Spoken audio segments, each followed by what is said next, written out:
Será que por ter sido salvo em Jesus Cristo, nós podemos continuar pecando ou vamos continuar pecando deliberadamente? Afinal de contas, nós já temos garantido a certeza da nossa salvação, de irmos um dia para o céu? Sobre isso que a gente vai falar hoje, no nosso 100º dia dessa caminhada de 365 dias com o Pai. Que satisfação estar com você aqui, estou fazendo essa jornada de meditações e é um prazer poder compartilhar contigo, tá bom? Hoje nós vamos falar aqui, meditar um pouco no livro de Romanos, capítulo 6, o 15 e o 16, é o texto que eu vou ler para você hoje. Vamos lá juntos então? Ó, que legal, diz o seguinte: e então, vamos pecar porque não estamos debaixo da lei, mas debaixo da graça? De maneira nenhuma. Não sabem Não sabem que, quando vocês se oferecem a alguém para lhe obedecer como escravo, tornam-se escravos daquele a quem obedecem? Escravos do pecado que leva à morte ou da obediência que leva à justiça? Olha só que texto interessante, né? Paulo aqui está fazendo uma pergunta retórica. Sabe o que é uma pergunta retórica? Ele está fazendo a argumentação dele e ele já prevê qual é a pergunta que a sua audiência fará para ele. Porque imagina só, ele começa falando a respeito da lei aos judeus. A lei era uma coisa muito valiosa para os judeus. Essa palavra lei aqui que ele se refere é a lei de Moisés. A lei de Moisés era um dos alicerces da sociedade judaica. E quando Paulo apresenta a graça de Jesus e fala que nós somos libertos da lei, isso dava uma confusão muito grande na cabeça das pessoas. Porque afinal de contas, já que a gente foi liberto dessa lei, quer dizer que a gente pode fazer o que a gente quiser agora? A gente não precisa mais obedecer, não precisa cuidar mais da nossa maneira de viver, afinal de contas, nós fomos libertos da lei? É isso que Paulo está fazendo essa pergunta retórica para explicar esse argumento de como nós devemos viver uma vez que nós somos cristãos, né?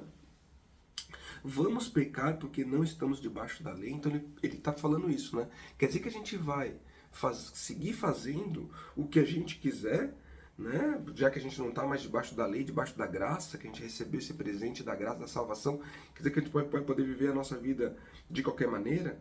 De maneira nenhuma. Daí ele responde essa pergunta, né? Não é esse o caminho. Se você pensa dessa forma, você está equivocado. O cristão, quando ele se salva, quando ele recebe esse presente de Deus, ele não recebe uma autorização para poder fazer agora, pecar à vontade, fazer o que quiser, afinal de contas, ele já está salvo. Não é desse jeito. Aí Paulo vai explicar o porquê disso. Não sabem que quando vocês se oferecem a alguém para lhe obedecer como escravo, tornam-se escravos daquele a quem obedecem?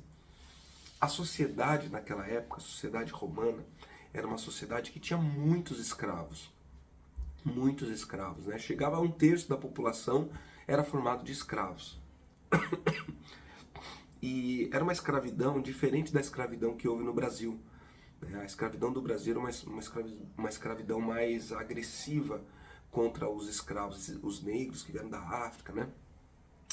Que eles começavam a ser escravizados lá na África e depois eles vinham aqui para o Brasil trabalhar como escravos.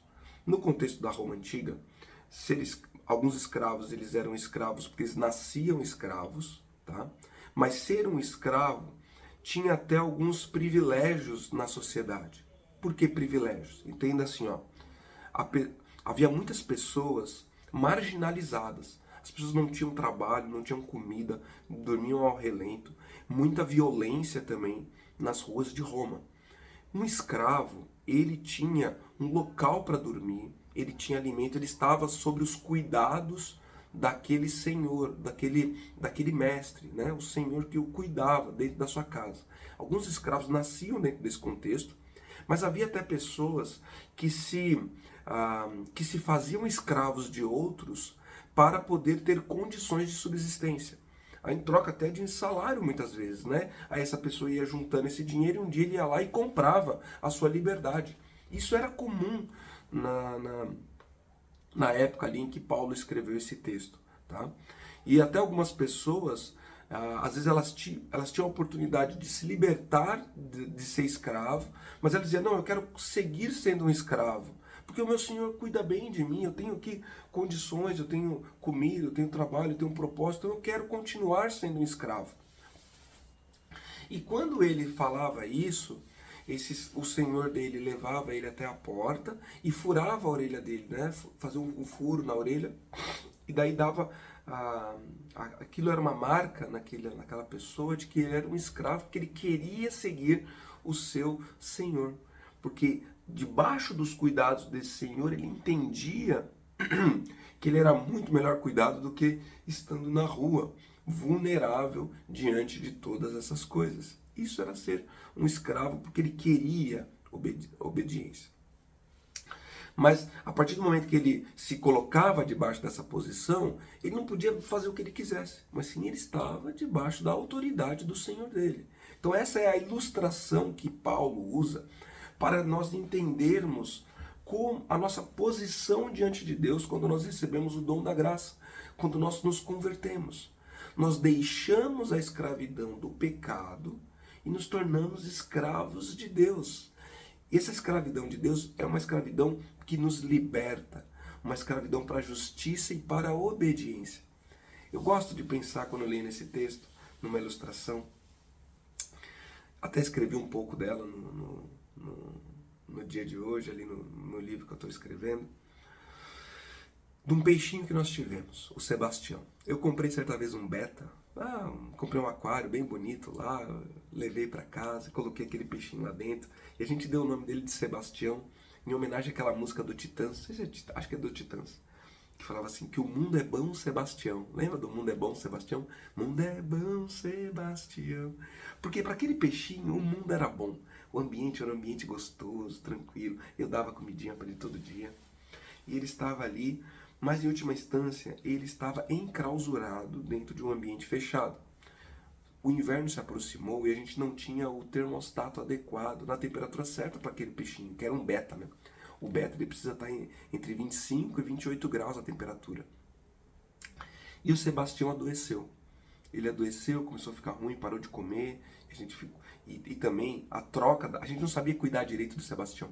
A troca da água a gente não sabia fazer direito. Eu acredito que a água começou a ficar tóxica para o Sebastião.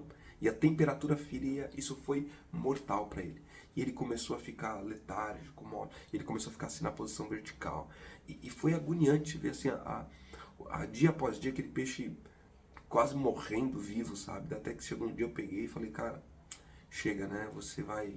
Eu tive que aplicar um golpe de misericórdia no Sebastião e não deu mais pro Sebastião. O Sebastião veio a morrer. Eu fico pensando, se o Sebastião tivesse a oportunidade de ser tirado daquele ambiente mortal do aquário e colocado num ambiente de liberdade, da natureza, será que ele não escolheria? Se ele tivesse essa condição de fazer essa escolha, certamente ele escolheria a liberdade. Quando nós estamos no pecado, nós estamos nesse ambiente, nesse aquário, como Sebastião, caminhando para a morte. Pode até ser que o pecado dê alguns prazeres momentâneos para nós, mas em última instância, o caminho é o caminho da morte. E Cristo, quando ele fala para nós assim, quando ele vem e morre naquela cruz, ele está nos tirando daquele ambiente da morte, nos levando para a natureza.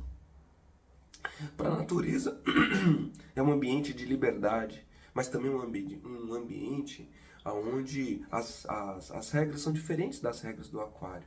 Né? Na natureza, o peixe tem que ter outros comportamentos. E na natureza, debaixo da graça de Deus, nós somos convidados à obediência e à justiça. Obedecer os princípios de Deus. E quando nós nos rebelamos e não queremos obedecer, nós estamos pulando de volta nesse aquário. Imagina o Sebastião estar aqui na natureza e ele fala assim, não, eu quero voltar para o meu aquário. Eu quero voltar para um ambiente tóxico. Eu quero voltar para a morte. E isso nós fazemos quando nós deliberadamente desobedecemos a Deus. Quando Deus manda a gente fazer uma coisa, a gente não faz. Nós estamos, que nem o Sebastião, querendo voltar para o aquário. Querendo voltar para o aquário. Escravos do pecado, diz aqui, ó, que leva à morte. Ou da obediência, que leva à justiça. Paulo te pergunta, Você quer caminhar para a morte ou você quer caminhar para a justiça? E o caminho da justiça é o caminho da obediência. É o caminho da obediência. Não existe uma terceira opção. Ou é a morte ou é a obediência à palavra de Deus. O cristão, depois que ele se converte, ele só tem essas duas opções diante dele.